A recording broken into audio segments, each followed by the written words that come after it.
আগামী নির্বাচনে বিএনপি সরকার গঠন করলে নারীদের ফ্যামিলি কার্ড দেওয়া হবে। পাশাপাশি রেশন কার্ডের মাধ্যমে সুলভ মূল্যে চাল, ডাল সহ নিত্য প্রয়োজনীয় পণ্য সরবরাহ করা হবে বলে জানিয়েছেন গোপালগঞ্জ ১ আসনের সম্ভাব্য প্রার্থী সেলিমুজ্জামান সেলিম। বৃহস্পতিবার বিকেলে মুকসুদপুর বিএনপি কার্যালয়ে পৌর মহিলা দলের আয়োজনে মতবিনিময় সভায় তিনি একথা বলেন।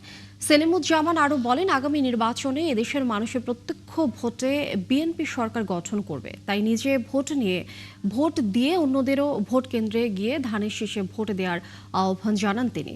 মুকসুদপুর পৌর মহিলা দলের সভানেত্রী নিশাত জাহানের সভাপতিত্বে মতবিনিময় সভার পৌর মহিলা দলের বিভিন্ন পর্যায়ের নেতাকর্মীরা উপস্থিত ছিলেন।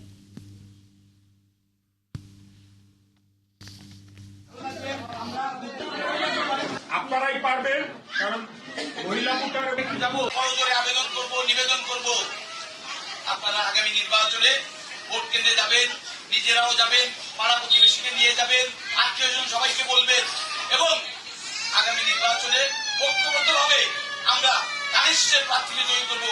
এটাই হোক আজকে আমাদের সভা।